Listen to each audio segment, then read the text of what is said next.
Yo, what is up everyone? Anime Mafia here, again, back at it again with another video. I'm here with a new anime What If. Now, for the What If I am doing for today is what if Deku had Rei Ogami's powers from Codebreaker. If you guys haven't read the Codebreaker manga, again, I would try to recommend the anime, but well, I can't. Anime went off track, so I'm gonna have to tell you to read the manga. The manga is 10 times better, and I think you may or may not enjoy it. So you should read the manga. That's basically what Codebreaker is. Just read the manga, and you'll find out. You'll find out along the way. Without further ado, let's get into this.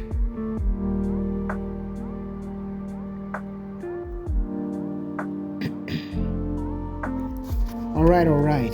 If you're going to start this off, you need to start it right. My name is Izuku.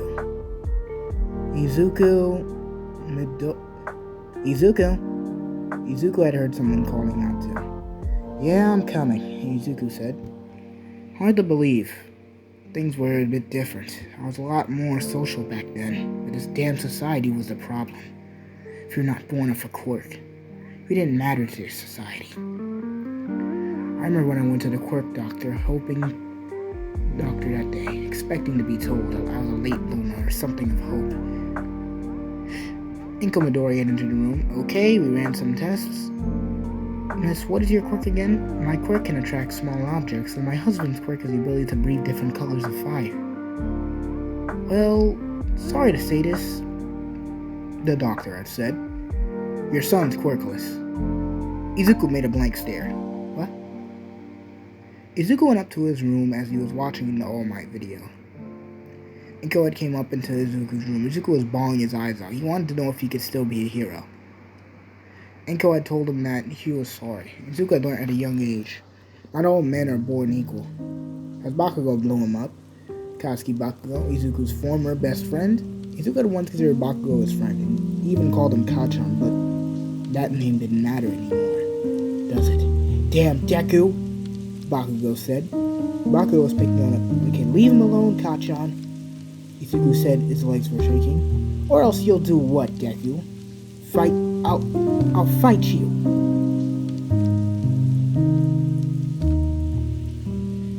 Izuku said his legs were shaking. Bakugo ruthlessly attacked. Explosion after explosion. Izuku laid on the ground and flat on his ass.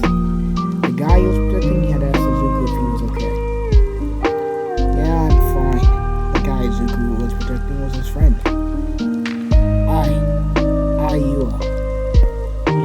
You sure you're okay? Yeah, I'm fine, Izu. But you didn't have to protect me, you know? I didn't even memento. You just always have these things on you, don't you? Yeah, I guess I do. Oi. Sakura! Izuku, fuzzy lunch. Hey, guys! Sakura greeted her friends. This is Sakura Koji. Or the yeah, weird name, isn't it?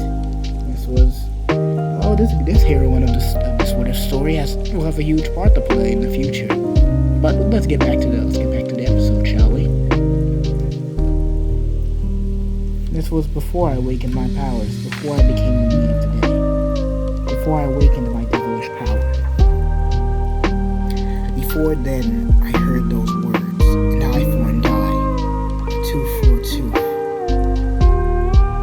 What does that mean to you, Izuku? His older brother had said. I don't know, Sagashi. Hammurabi's code? I started training under Shibuya Sensei at a kendo dojo here close by, although I don't think I'll be any good at it as you right now, bro. But then one day, my relative had came to visit. She was my cousin on my father's side of the family.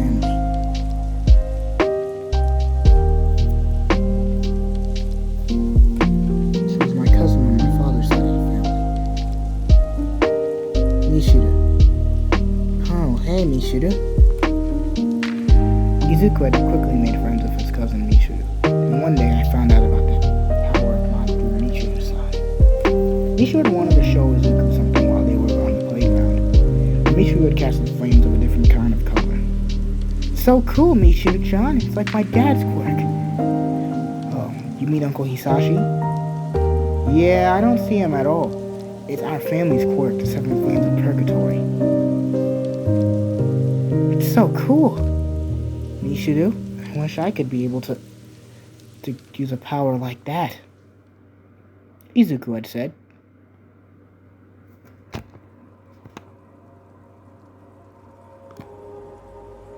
Can you change the properties of your flames? Izuku went on a tangent of ideas on how Mishiru could use her quirk differently. Hey, Izuku had started muttering. Hey, Izuku. Mishiru spoke up a little. Oh, sorry, it's that thing I do. You don't have a quirk? So, you don't have a quirk? No, I don't, Izuku had said. I still want to be a hero, though. You know, Izuku? What is it? Izuku said while walking with him.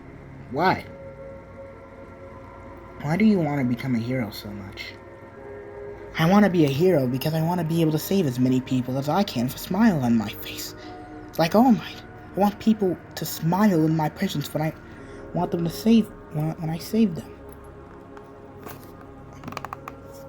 Michiru, you don't seem like you had that many friends either. No, Izuku, but I think you're the first friend I've ever had. Although I've always been lonely.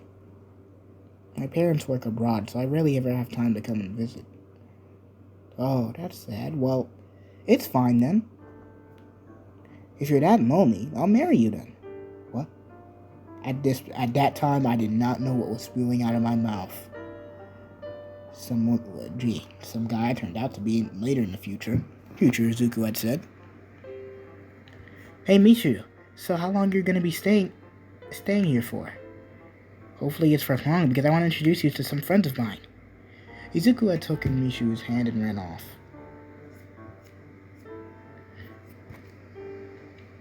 Michiru blushed a little, as Izuku unexpectedly took her hand. Time skip. Izuku had introduced Sakura, Fuzzy Lunch /IU/L Lunch to Michiru.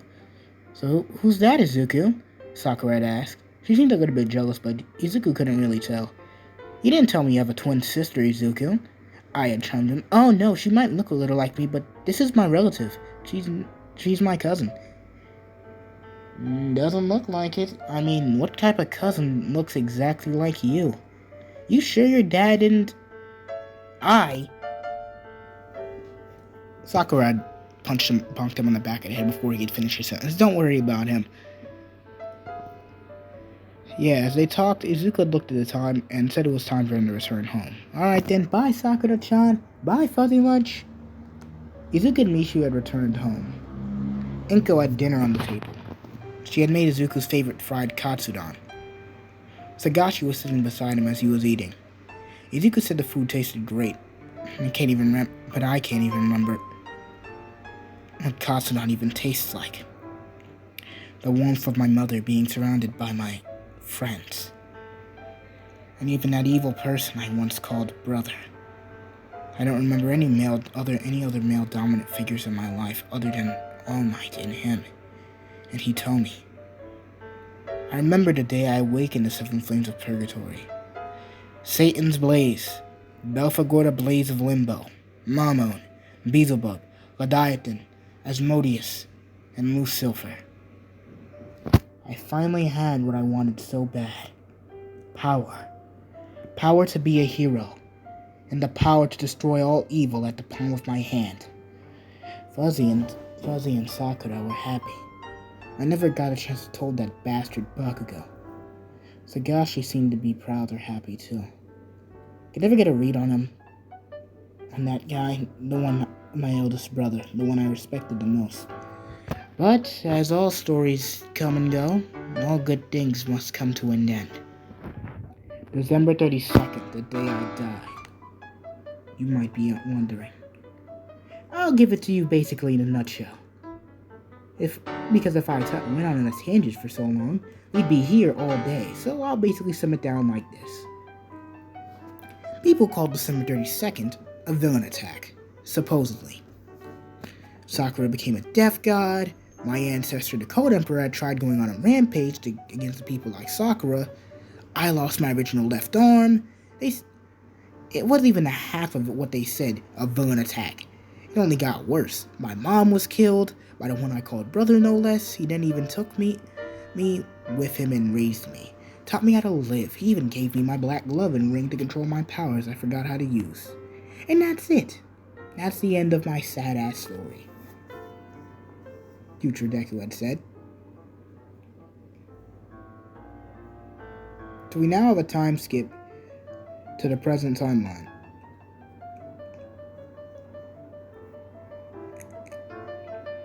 Izuku was now sitting on his desk, with a glove on his left hand,